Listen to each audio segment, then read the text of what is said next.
Everyone, आज हम class 10th का साइंस का chapter 5 periodic classification of elements के सपोर्ट मटेरियल क्वेश्चंस करने वाले हैं सेशन 2021-2022 के। So let's start guys. ये very short answer type questions हैं जो कि 1 मार्क में पूछे जाते हैं। मैं एक बार क्वेश्चन रीड आउट कर देता हूँ एंड देन आंसर मैंने लिखे हुए हैं, आप रीड आउट कर सकते हैं, साथ ही साथ मैं इसे रीड आउट करते हुए चलूँगा। क्वेश्चन 1 पूछ रहा है, right the principle of modern periodic table. Modern periodic table का प्रिंसिपल क्या है या सिद्धांत क्या है, किन प्रॉपर्टीज़ पे या किस बेसिस पे मॉडर्न पीरियोडिक टेबल में एलिमेंट्स को अरेंज किया गया है, वो आपको पीरियोडिक लॉ बताना है बेसिकली। तो पढ़ते हैं एक बार। The properties of elements are a periodic function of their atomic number. आपको अगर आपने ये चैप्टर पढ़ा हुआ है तो आप जानते होंगे कि मेंडलीव साहब ने पीरियोडिक टेबल में एलिमेंट्स को सजाया था, बट उन्होंने जो बेस लिया था वो था atomic mass. But modern periodic table को डिज़ाइन करने वाले हेनरी मोसले ने बेस क्या लिया था, एटॉमिक नंबर। उन्होंने एटॉमिक नंबर के अकॉर्डिंग एलिमेंट्स को अरेंज किया था। तो ये था गाइस मॉडर्न पीरियोडिक लॉ या मॉडर्न पीरियोडिक टेबल का प्रिंसिपल कह सकते हैं इसे। अब बात करते हैं क्वेश्चन नंबर 2 की। On which side of periodic table you will find metal. आपसे इस क्वेश्चन में पूछा जा रहा है कि पीरियोडिक टेबल के किस साइड में मेटल्स पाए जाते हैं। तो अगर आपने पीरियोडिक टेबल देखा हुआ है तो आपको पता होगा लेफ्ट साइड में मेटल्स होते हैं, राइट साइड में एक्सट्रीम राइट साइड में नॉन मेटल्स होते हैं, और उनको बाइफरकेट, उनको अलग अलग करते हैं कौन, मेटलॉइड्स। अब बात करते हैं question number 3। On which side of periodic table you will find non metals. जैसा कि मैंने अभी आपको बताया, पीरियोडिक टेबल के राइट हैंड साइड में होते हैं non metals, left hand side में मेटल्स, एंड बीचों बीच मेटलॉइड्स। अब बात करते हैं question number 4। Name the elements that separated the metals and non metals in periodic table. आपसे इस क्वेश्चन में पूछा जा रहा है कि पीरियोडिक टेबल में मेटल्स और नॉन मेटल्स को डिवाइड करने वाले जो भी चीज़ें होती हैं उसे हम क्या कहते हैं। तो आपको पता होगा ये मेटलॉइड्स होते हैं, और टोटल मेटलॉइड्स की संख्या 1 2 3 4 5 6 7 होती है पूरे पीरियोडिक टेबल में। एक 8वीं भी है बट वो रेडियो एक्टिव है, इस वजह से हमें पढ़ना नहीं है राइट ना। आपको इनके बारे में पता होना चाहिए। ये है boron, silicon, germanium, arsenic, antimony, tellurium, polonium. And अब बात करते हैं क्वेश्चन नंबर 5 की। कह रहा है an element X belongs to group 2, find its valency. कह रहा है कोई एलिमेंट है एक्स, इसका नाम नहीं बताया गया इसमें, बस आपको एक हिंट दिया हुआ है ये ग्रुप 2 से बिलोंग करता है। तो आपसे पूछा जा रहा है फाइंड इट्स वैलेंसी, इसकी वैलेंसी बताइए। तो अगर आपने एक कॉन्सेप्ट पढ़ा हुआ है, मॉडर्न पीरियोडिक ट्रेंड पढ़ा हुआ है, तो आपको पता होगा कि अगर ग्रुप 2 से कोई एलिमेंट बिलोंग करता है तो उसकी valency must be equal to 2 होनी चाहिए। मीन्स पूरे ग्रुप 2 के सारे एलिमेंट्स के आउटर शेल में 2 इलेक्ट्रॉन्स होते हैं, और वही इसकी क्या हो जाएगी गाइस, वैलेंसी। ग्रुप 2 के एलिमेंट्स की बात करूं तो ये एलिमेंट्स हैं ग्रुप 2 के, beryllium, magnesium, calcium, strontium, barium and radium. अब बात करते हैं question number 6। An element Y belongs to group 1, find formula for its oxide. कह रहा है कि एक एलिमेंट है और उसका नाम आपको उसने नहीं बताया, बस आपको एक रैंडम नेम बताया हुआ है और उसे वाई कह रहा है। अब आपसे कह रहा है ग्रुप 1 से एलिमेंट बिलोंग करता है वाई, आपसे उसके ऑक्साइड का फॉर्मूला पूछ रहा है। तो आपको आई होप पता होगा ऑक्साइड कैसे बनाते हैं। वो पहले तो ऑक्साइड का फॉर्मूला होता है गाइस K2O, कह सकते हैं आप एक रैंडम फॉर्मूला Y2O मैंने यहाँ पे लिखा हुआ है। मीन्स एलिमेंट की वैलेंसी उसके नीचे और ऑक्सीजन की वैलेंसी उसके नीचे 2, जब आप क्रॉस करेंगे तो फॉर्मूला बनेगा Y2O। और यहाँ पे मैंने ग्रुप 1 के सारे एलिमेंट्स के ऑक्साइड का फॉर्मूला लिखा हुआ है, like Li2O lithium oxide, Na2O sodium oxide, K2O potassium oxide, Rb2O rubidium oxide, CS2O caesium oxide and Fr2O francium oxide. तो यहाँ पे मैंने ग्रुप 1 में के सारे एलिमेंट्स के ऑक्साइड लिखे हुए हैं, तो आपको जो भी पॉसिबल यहाँ पे एग्जांपल समझना हो आप समझ सकते हैं। वाई के प्लेस पे आप किसी भी एलिमेंट को डाल सकते हैं। अब बात करते हैं गाइस नेक्स्ट क्वेश्चन की।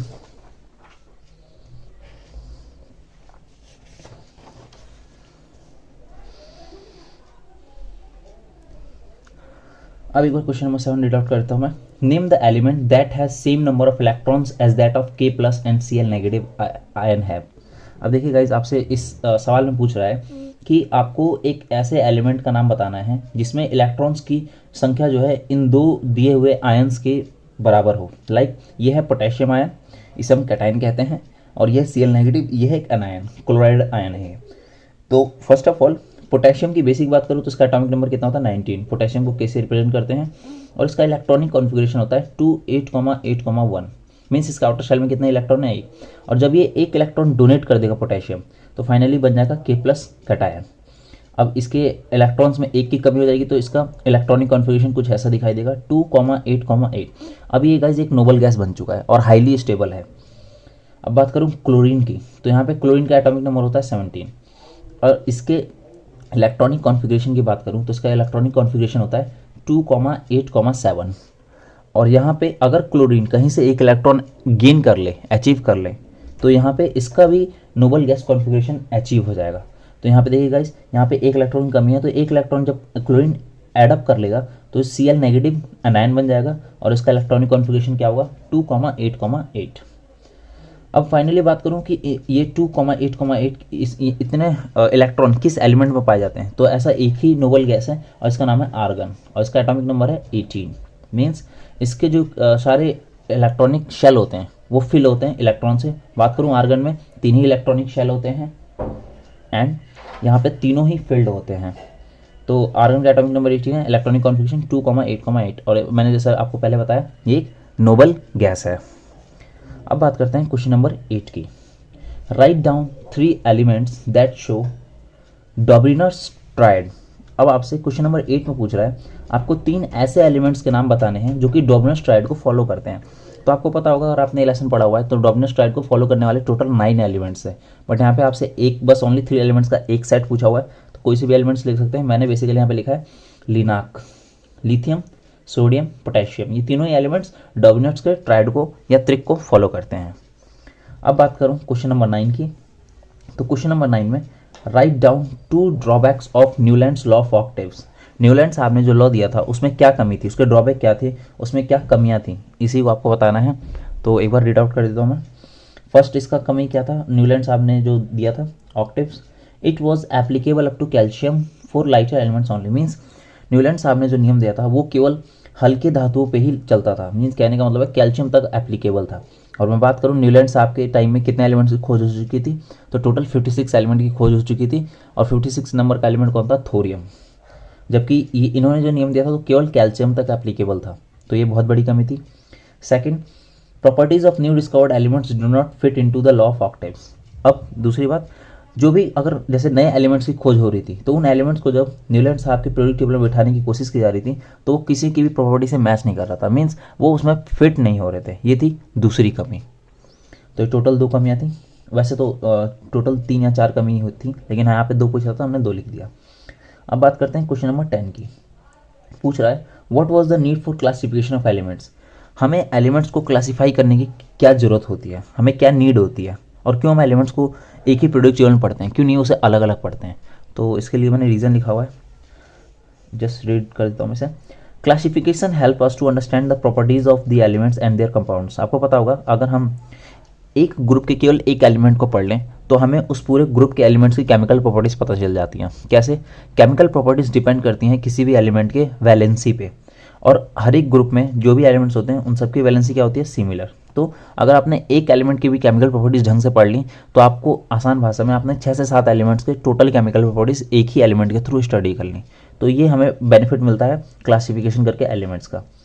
Second, based on their position in the periodic table, one can predict the properties of the elements and their compounds. अगर आपको periodic table में किसी एलिमेंट का एग्जैक्ट लोकेशन पता है, वो कहाँ पे किस पीरियड में किस ग्रुप में बिलोंग करता है, तो आप उसकी केमिकल प्रॉपर्टीज़ आप उसके इलेक्ट्रॉनिक कॉन्फ़िगरेशन से भी बता सकते हैं। तो ये भी काफ़ी एक हेल्पफुल चीज़ है हमारे लिए। अब बात करते हैं क्वेश्चन नंबर 11 की।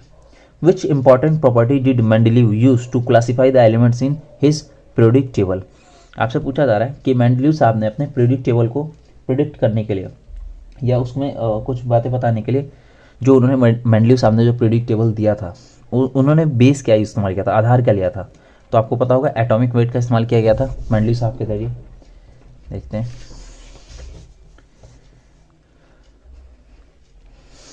एक बार रीड आउट कर देता हूँ। एटॉमिक वेट, इसका आंसर सीधे सीधे क्या हो जाएगा, अगर एक नंबर में पूछा आपसे तो आप सीधे लिख सकते हैं एटॉमिक वेट। और स्टिल मैंने यहाँ पे नीचे एक डेफिनेशन लिखी हुई है। Atomic weight was the important property that was used by Mendeleev to classify the element in his periodic table and he was not stuck to that. अब याद रखिएगा यहाँ पे एटॉमिक वेट का इस्तेमाल किया गया था मेंडलीव के पीरियोडिक टेबल में। अब बात करते हैं क्वेश्चन नंबर 12 की। What do you mean by valency, आप वैलेंसी से क्या समझते हैं?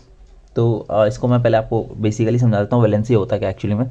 वैलेंसी होता है किसी भी एलिमेंट का, एक एलिमेंट कितने नंबर ऑफ इलेक्ट्रॉन का ट्रांजैक्शन कर सकता है। आसान भाषा में अगर आपने कार्बन एंड कंपाउंड पढ़ा हुआ है तो आपको पता होगा वैलेंसी का मतलब ये होता है कि एक एलिमेंट कितने बॉन्ड फॉर्म कर सकता है। लाइक हाइड्रोजन की बात करूँ तो हाइड्रोजन के पास एक इलेक्ट्रॉन एक्सेप्ट करने की टेंडेंसी होती है या तो डोनेट करने की, तो हाइड्रोजन सिंगल बॉन्ड बनाता है। अब मैं बात करूँ ऑक्सीजन की, तो ऑक्सीजन के पास होती है 2 इलेक्ट्रॉन एक्सेप्ट करने की टेंडेंसी, तो वो डबल बॉन्ड बनाता है ऑक्सीजन। अब मैं बात करूँ नाइट्रोजन की, तो नाइट्रोजन 3 इलेक्ट्रॉन एक्सेप्ट करके अपने इलेक्ट्रॉनिक कॉन्फ़िगरेशन को कंप्लीट कर सकता है और इसलिए नाइट्रोजन 3 बॉन्ड बनाता है। तो एक बार मैं इसकी डेफिनेशन को पढ़ के बता देता हूँ। Valency is the combining power of an element, elements in the same group of the periodic table have the same valency, means एक ग्रुप में जितने भी एलिमेंट्स होते हैं सबकी वैलेंसी सेम होती है। The valency of an element is related to how many electrons are in the outer shell. और वैलेंसी हम कहाँ से पता कर पाते हैं? किसी भी एलिमेंट के इलेक्ट्रॉनिक कॉन्फ़िगरेशन को लिखने के बाद उसके आउटर शेल में जितने इलेक्ट्रॉन्स होते हैं उससे हम उसकी वैलेंसी प्रेडिक्ट करते हैं। आप कभी भी ऐसा मत कीजिएगा कि इलेक्ट्रॉनिक कॉन्फ़िगरेशन लिखा और उसके आउटर शेल में जिस एलिमेंट के जितने भी इलेक्ट्रॉन हैं सबको ही आपने वैलेंसी बता दिया, ऐसा नहीं होता। मैंने आपको बताया कि एक एलिमेंट कितने इलेक्ट्रॉन का ट्रांजैक्शन कर सकता है, हमेशा हम उसी से पता कर पाते हैं कि उस एलिमेंट की वैलेंसी कितनी है। तो वैलेंसी को आप अच्छे से समझ लीजिएगा। क्वेश्चन नंबर 13 की बात करते हैं। How many elements are known till date, आज तक टोटल कितने एलिमेंट्स की खोज हो चुकी है राइट नाउ टिल डेट। तो टोटल आप जानते होंगे 118 एलिमेंट्स की खोज हो चुकी है और इस 118वें एलिमेंट का नाम क्या है? अनऑक्टियम, जो कि एक नोबल गैस है। अब बात करते हैं question number 14, state modern periodic law. Modern periodic law आपसे पूछा जा रहा है, तो फिर से मॉडर्न पीरियोडिक लॉ पहले ही क्वेश्चन में आई थिंक पूछा था, एक बार दोबारा रिपीट कर देता हूँ। The properties of elements are periodic function of their atomic masses. आपके सपोर्टिंग मटेरियल में बहुत सारे क्वेश्चन रिपीटेटिव है, मतलब बार बार उन्हें डाला गया है, तो कोई सुनिए, मैं इसे बार बार रिपीट करता रहूँगा। The properties of elements are periodic function of their atomic number, जो यही था मॉडर्न पीरियोडिक लॉ। अब बात करता हूँ क्वेश्चन नंबर 15 की। Name the elements and it's valency having electronic configuration 2, 8, 3। आपसे पूछ रहा है कि इलेक्ट्रॉनिक कॉन्फ़िगरेशन आपको दिया हुआ है किसी एलिमेंट का नाम नहीं बताया गया है, आपसे इस एलिमेंट की वैलेंसी पूछ रहा है। तो आपको अभी मैंने जैसे बताया कि आउटर शेल में जितने भी इलेक्ट्रॉन होते हैं वही क्या होती है? वैलेंसी। बट याद रखिएगा हर बार ये फॉलो नहीं करता। तो यहाँ पे आउटर शेल में कितने इलेक्ट्रॉन है? 3, तो यहाँ पे वैलेंसी कितनी हो जाएगी? 3। और ये शो करता है कि एक मेटल की वैलेंसी है, बिकॉज यहाँ पे इलेक्ट्रॉन डोनेट करना चाहेगा। अगर इसी के आउटर शेल में 5 इलेक्ट्रॉन होते तो 3 इलेक्ट्रॉन एक्सेप्ट करता, तब भी वैलेंसी 3 होती। तो यहाँ पे आपको इसे एडअप करेंगे 2, 8, 3, 2 + 8 + 3, तो ये हो जाएगा 13। और ये आपको पता होगा एल्यूमिनियम की वैलेंसी है या इलेक्ट्रॉनिक कॉन्फ़िगरेशन, और एल्यूमिनियम क्या है? एक मेटल। अब बात करते हैं how many rows and columns are there in modern periodic table. आपसे पूछ रहा है मॉडर्न पीरियोडिक टेबल में टोटल रोज और कॉलम्स की संख्या कितनी है। तो आपको पता होगा जो वर्टिकल कॉलम्स होते हैं जो स्ट्रेट ऐसे रहते हैं स्ट्रेट फॉर्म में, उनकी संख्या कितनी है? 18। और उसको हम क्या कहते हैं गाइस? ग्रुप के नाम से जानते हैं। और बात करूं मैं पीरियड की, तो हॉरिजॉन्टल जो रोज होते हैं उन्हें हम क्या कहते हैं? पीरियड्स। और उनकी संख्या कितनी है? 7। तो इस तरीके से आप याद रख सकते हैं। अब आगे बढ़ते हैं। अब क्वेश्चन नंबर 17 एक बार रीड आउट कर देता हूँ। Why properties of elements of same period are different. कह रहा है कि एक ही पीरियड के जो एलिमेंट्स होते हैं उनकी प्रॉपर्टीज डिफरेंट क्यों होती हैं। तो अगर आप जानते होंगे, एक पीरियड की बात करूं, आप लेफ्ट टू राइट जाएंगे तो उनकी किसी भी एलिमेंट की वैलेंसी सेम नहीं होती, हर एक एलिमेंट की वैलेंसी डिफरेंट होती है। और अगर वैलेंसी डिफरेंट होगी तो केमिकल प्रॉपर्टीज डिफरेंट होंगे, और अगर केमिकल प्रॉपर्टीज डिफरेंट होंगे तो ऑब्वियसली उनकी प्रॉपर्टीज कभी भी आपस में मैच नहीं कर सकती। फिजिकल प्रॉपर्टीज की भी बात करूँ तो एक बार डेफिनेशन पढ़ लेते हैं। It is because the differences in numbers of valence electrons which determines the chemical properties of elements. जैसे मैंने आपको बताया कि वैलेंस इलेक्ट्रॉन्स अलग होंगे तो उससे उनकी केमिकल प्रॉपर्टीज डिफर करेगी। और मैंने एग्जांपल के तौर पे आपको पीरियड थर्ड का एग्जांपल दिया हुआ है। पीरियड थर्ड में टोटल एलिमेंट्स ये लिखे हुए हैं, sodium, magnesium, aluminium, silicon, phosphorus, sulphur, chlorine, argon. और इन सबकी वैलेंसी लिखी हुई नीचे। सोडियम की valency 1, magnesium 2, aluminium 3, silicon 4, phosphorus 3, sulphur 2, chlorine 1 और आर्गन एक नोबल गैस है तो 0। तो ये गाइस वेरी शॉर्ट क्वेश्चन थे। अब एक बार मल्टीपल क्वेश्चन भी देख लेते हैं साथ ही साथ।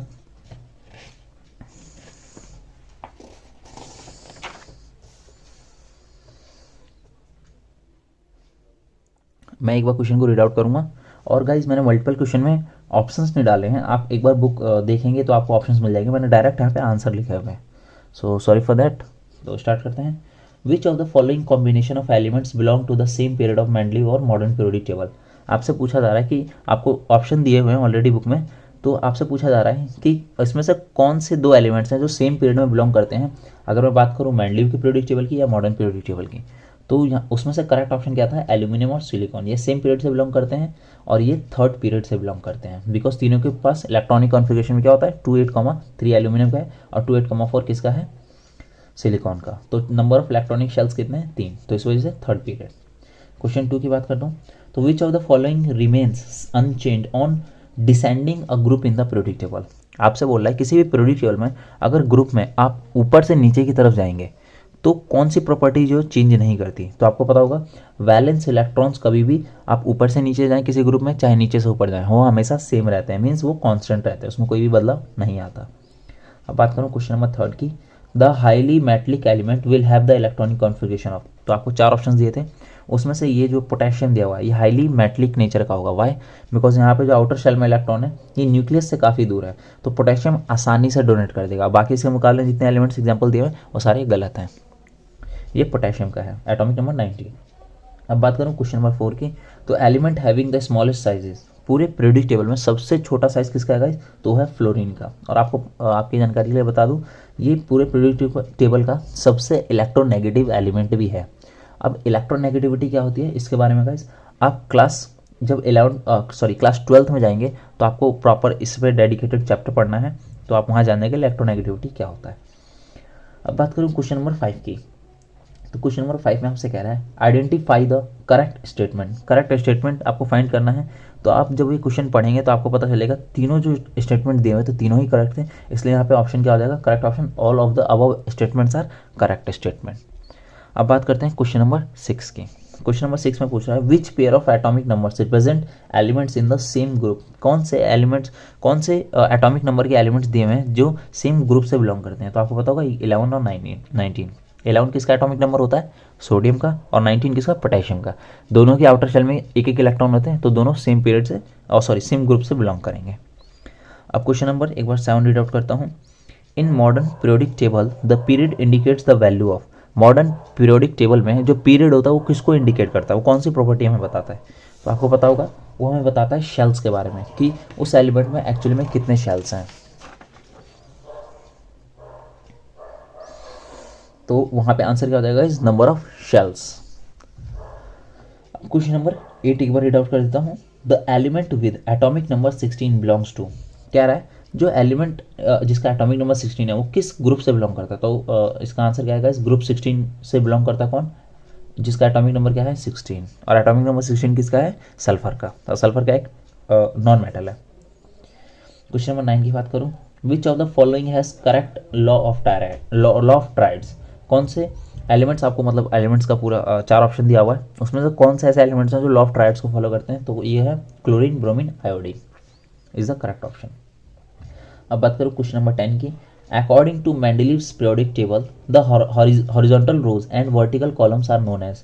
मेंडलीव के पीरियोडिक टेबल के according horizontal rows and vertical columns को हम किस नाम से जानते हैं। तो आपको पता होगा हम हॉरिजॉन्टल रोज को पीरियड कहते हैं और वर्टिकल कॉलम्स को ग्रुप कहते हैं। अब एजर्शन रीजन टाइप क्वेश्चंस हैं, 2-4 क्वेश्चंस हैं, एक बार देखते हैं। क्वेश्चन 1 एजर्शन है, group of 3 elements having similar properties were called as the Dobereiner's triad. कह रहा है जो 3 ग्रुप का एलिमेंट्स होता है जिनकी केमिकल प्रॉपर्टीज या जिनकी प्रॉपर्टीज सिमिलर होती है उन्हें हम डॉमिनस ट्रायड कहते हैं। तो ये बात बिल्कुल सत्य है, एजर्शन बिल्कुल करेक्ट है। Reason, the atomic mass of the middle element was रफली the average of the atomic masses of the other 2 elements. Means कह रहा है कि जब 3 एलिमेंट्स हम लेते हैं तो उसमें पहले एलिमेंट और थर्ड एलिमेंट का अगर आप एटॉमिक मास का एवरेज निकालेंगे तो ये बीच वाले के एटॉमिक मास के बराबर या रफली उसके आसपास आता है। तो ये बात भी बिल्कुल सत्य है। तो यहाँ पे एजर्शन और रीजन दोनों ही करेक्ट हैं, और assertion is the correct explanation of reason. तो यहाँ reason is the correct explanation of assertion. तो ऑप्शन क्या बन जाएगा यहाँ पे, ए। अब क्वेश्चन नंबर 2 को एक बार रीड आउट कर देता हूँ मैं।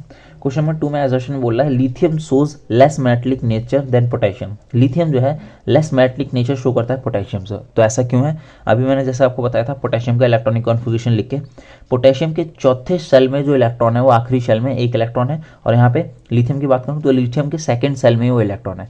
तो न्यूक्लियस के ज़्यादा पास होने की वजह से लिथियम उस इलेक्ट्रॉन को आसानी से डोनेट नहीं कर पाएगा। बट पोटेशियम के केस में न्यूक्लियस से वो इलेक्ट्रॉन काफ़ी दूर है, तो वो आसानी से इलेक्ट्रॉन डोनेट कर देगा। और लिथियम से ज़्यादा मेटलिक करैक्टर कौन शो करेगा? पोटेशियम, बिकॉज मेटल्स जाने ही जाते हैं अपनी अमीरी के लिए, और वो इलेक्ट्रॉन आसानी से क्या कर देते हैं? दान कर देते हैं। अब बात करूँ रीज़न की, मतलब ये वाला एजर्शन क्या है? करेक्ट है। रीज़न की बात करूँ तो metallic character of the elements increases downward in a group. एक ग्रुप की बात करूँ तो उसमें मेटलिक करैक्टर बढ़ता है कब? जब आप ऊपर से नीचे की तरफ जाएंगे। तो ये बात बिल्कुल सत्य है। तो एजर्शन रीजन दोनों ही करेक्ट है, और reason is the correct explanation of assertion. तो यहाँ पे ये ए ऑप्शन हो जाएगा। और मैंने यहाँ पे लिथियम और पोटेशियम का एटॉमिक नंबर और उनके इलेक्ट्रॉनिक कॉन्फ़िगरेशन लिखे हुए हैं, तो आप देख सकते हैं। अब बढ़ते हैं गाइस आगे।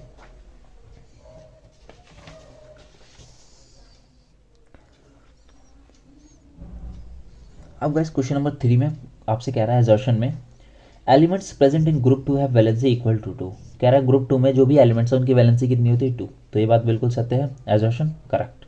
बिकॉज ग्रुप 2 में इनके जो ग्रुप 2 के एलिमेंट्स होते हैं उनके आउटर शेल में 2 इलेक्ट्रॉन होते हैं, और वही उसकी क्या बन जाती है गाइस? वैलेंसी। रीजन की बात करूँ, all the elements in group 2 have same valence electron. कह रहा है जितने भी एलिमेंट्स ग्रुप 2 से बिलोंग करते हैं उनके सबके ही वैलेंस इलेक्ट्रॉन क्या है? सेम है, जो कि क्या है? 2। तो रीजन भी सही है, और reason is the correct explanation of assertion. तो यहाँ पे हमारे लिए ऑप्शन क्या बन जाएगा? A option same. ग्रुप 2 के एलिमेंट्स लिखे हुए मैंने यहाँ पे beryllium, magnesium, calcium, strontium, barium, radium, और उनकी वैलेंसी भी लिखा हुआ है, और वैलेंस इलेक्ट्रॉन्स 2-2 होते हैं सब में। तो ये आप देख लीजिएगा एक बार। अब बात करते हैं क्वेश्चन नंबर 4 की। क्वेश्चन नंबर 4 में आपसे एजर्शन में कह रहा है properties of the elements are periodic function of their atomic masses. कह रहा है जो प्रॉपर्टीज ऑफ द एलिमेंट्स हैं periodic function of their atomic masses. तो ये बात मेंडलीव साहब ने बोली थी, और ये बात एट द टाइम मेंडलीव साहब के अकॉर्डिंग बिल्कुल सही थी। अब मैं बात करूँ रीजन की, तो this periodic law was given by Henry Moseley. यहाँ पे रीजन में आपसे बोला जा रहा है कि ये जो पीरियोडिक लॉ है ये हेनरी मोसले ने दिया था। तो ये बात गलत है। ये लॉ दिया था, बट ये किसने दिया था? मेंडलीव ने दिया था। हेनरी मोसले ने तो लॉ दिया था, बट उसमें एटॉमिक नंबर था। तो यहाँ पे रीजन गलत है, तो एजर्शन सही है, रीजन गलत है, तो ऑप्शन क्या हो जाएगा? C option. अब बात करूँ क्वेश्चन नंबर 5 की, तो क्वेश्चन नंबर 5 में एजर्शन में कह रहा है कि elements lithium, sodium and potassium are alkali metals. जो एलिमेंट्स लिथियम, सोडियम, पोटेशियम है वो एल्कली मेटल्स हैं। बिल्कुल सही बात है। ग्रुप 1 एलिमेंट्स को क्या कहते हैं गाइस? एल्कली मेटल्स, और ग्रुप 2 को एल्कलाइन अर्थ मेटल्स। और रीजन की बात करूँ तो this elements are found in alkaline soil. ये कह रहा है जो एलिमेंट्स हैं एल्कलाइन सॉइल में पाई जाती हैं, बट एल्कलाइन अर्थ मेटल्स को ग्रुप 2 को कहा जाता है। तो रीजन क्या होगा गाइस? गलत। तो एजर्शन सही है, रीजन गलत है, तो ऑप्शन क्या बन जाएगा यहाँ पे? C option. अब गाइस कुछ केस स्टडी क्वेश्चन भी है, वो भी कर लेते हैं। ये आपके सपोर्ट मटेरियल में केस स्टडी करके एक पैरा दे रखा है, तो आप उस पैरा को पढ़ेंगे, उससे रिलेटेड यहाँ पे टोटल 5 क्वेश्चन है, केवल 5 ही क्वेश्चन है। तो एक बार रीड आउट करते हैं और सॉल्व करते हैं क्वेश्चन को। क्वेश्चन 1 में बोल रहा है विच of the following correctly represents the decreasing order of the metallic character of alkali metals plotted in the graph. अब आपको उस पैरा जब आप पढ़ेंगे तो उसमें ग्राफ दे रखा है, उस ग्राफ को स्टडी करने के बाद आपको बताना है कि मेटलिक जो करेक्टर है वो डिक्रीज किस ट्रेंड में करता है। तो अगर आप नॉर्मली ग्राफ ना भी पढ़े तो भी आप बता पाएंगे कि caesium is highly metallic in nature, then rubidium, then potassium, then sodium, then lithium. क्यों? बिकॉज लिथियम का जो आउटर शेल का वैलेंस इलेक्ट्रॉन है वो न्यूक्लियस के बहुत ज़्यादा पास है, और अगर न्यूक्लियस के पास है तो अगर आपको न्यूक्लियस से वो इलेक्ट्रॉन न्यूक्लियस के पास से इजेक्ट करवाना है तो आपको बहुत सारी एनर्जी खर्च करनी पड़ेगी उस इलेक्ट्रॉन को इजेक्ट करवाने के लिए। तो यहाँ पे लिथियम लेस मेटलिक हो जाएगा किसके मुकाबले? सोडियम के। Sodium less metallic, potassium, and then ये ट्रेंड चलता रहेगा कहाँ तक? सीजियम तक। अब बात करूँ क्वेश्चन नंबर 2, कह रहा है hydrogen is placed along with alkali metals in the modern periodic table though it shows non metallic character. आपको पता है कि हाइड्रोजन जो है एल्कली मेटल्स की तरह भी करेक्टर शो करता है और हेलोजेंस की तरह भी करेक्टर शो करता है, स्टिल हमने उसे ग्रुप 1 के साथ क्यों मेंशन किया हुआ है? तो पहली बात आपको बता दूं, हेनरी मोसले ने हाइड्रोजन को एक स्पेशल पोजीशन दी हुई है पीरियोडिक टेबल में, और याद रखिए ग्रुप 1 से बिलोंग नहीं करता, बस उसको एक ग्रुप 1 में मेंशन किया गया है। याद रखिए उसकी एक स्पेशल पोजीशन है पीरियोडिक टेबल में। और एक बार मैंने यहाँ पे रीजन लिखा हुआ है, as hydrogen can easily lose one electron like alkali metals to form positive ion. Means आपको पता होगा हाइड्रोजन जरूरत पड़ने पे एक इलेक्ट्रॉन दान कर देता है और बहुत बार वो नेगेटिव करैक्टर शो करते हुए एक इलेक्ट्रॉन एक्सेप्ट भी कर लेता है। तो इस वजह से यहाँ पे ऑप्शन यही बन जाएगा आपके लिए। अब बात करता हूँ क्वेश्चन नंबर 3 की। तो which of the following has highest electronegativity, आपको बोला है इनमें से सबसे ज़्यादा इलेक्ट्रोनेगेटिविटी किसकी है, तो ऑप्शन आप पढ़िएगा। ऑप्शन यहाँ पे करेक्ट ऑप्शन क्या है, फ्लोरीन। और मैंने अभी आपको बताया थोड़ी देर पहले कि fluorine is the highest electronegative element of the whole modern periodic table. आपको पूरे मॉडर्न पीरियोडिक टेबल में फ्लोरीन से ज़्यादा इलेक्ट्रोनेगेटिव एलिमेंट नहीं मिलेगा, बिकॉज इसका साइज़ बहुत ज़्यादा छोटा होता है और इसे एक इलेक्ट्रॉन की भूख होती है और एक इलेक्ट्रॉन के पीछे पागल रहता है बिल्कुल। तो ये एक इलेक्ट्रॉन पाने के लिए कुछ भी कर सकता है और छोटा साइज होने की वजह से बहुत ही ज़्यादा खतरनाक एलिमेंट होता है, इसलिए क्या है highest electronegative element of the whole periodic table. अब बात करता हूँ क्वेश्चन नंबर 4 की। तो इसमें क्वेश्चन कह रहा है identify the reason for the gradual change in electronegativity in halogens down the group. कह रहा है कि जब आप हैलोजेंस के ग्रुप में ऊपर से नीचे जाएंगे तो आपको एक ग्रेजुअल चेंज दिखाई देगा इलेक्ट्रोनेगेटिविटी में। तो ऐसा क्यों है, तो आपको पता होगा कि जब भी आप किसी ग्रुप में ऊपर से नीचे जाते हैं तो मेटेलिक कैरेक्टर बढ़ता है। और मैं बात करूँ हैलोजेंस की, ये है नॉन मेटल्स। तो जब आप ऊपर से नीचे की तरफ जाएंगे तो इनकी इलेक्ट्रॉन एक्सेप्ट करने की टेंडेंसी कम होती जाएगी। क्यों, बिकॉज छोटा एलिमेंट है। लाइक फ्लोरीन की बात करूँ तो इलेक्ट्रॉन जब एक्सेप्ट करेगा तो जो भी इलेक्ट्रॉन आएगा वो न्यूक्लियस के काफ़ी पास में होगा, तो उसे फ्लोरीन पकड़ के रखेगा। और मैं बात करूँ सबसे नीचे फ्लोरीन, क्लोरीन, ब्रोमीन, आयोडीन की, तो आयोडीन जब इलेक्ट्रॉन एक्सेप्ट करेगा तो इलेक्ट्रॉन चौथे शेल में कहीं कोने में होगा, तो उसकी जो न्यूक्लियस की जो इलेक्ट्रॉन पे पकड़ है आखिरी वैलेंस शेल पे वो उतनी अच्छी नहीं होगी। तो इस वजह से इलेक्ट्रोनेगेटिविटी जब भी आप ऊपर से नीचे आएंगे तो क्या करेगा, decrease.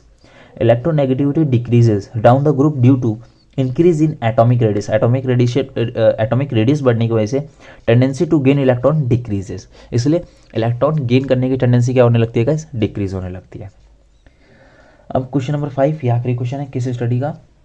Which of the following reason correctly justifies the that fluorine 72 picometer has smaller atomic radius than lithium. कह रहा है कि आपके पास क्या करेक्ट रीजन है, फॉलोइंग रीजन करेक्टली जस्टिफाइज, कौन सा रीजन इसमें आपको करेक्टली जस्टिफाई कर रहा है दैट फ्लोरीन का जो एटॉमिक रेडियस है वो 72 पाइकोमीटर है, पीएम पाइकोमीटर होता है, has smaller atomic radius than lithium. और लिथियम का एटॉमिक रेडियस कितना होता है, 152 पाइकोमीटर।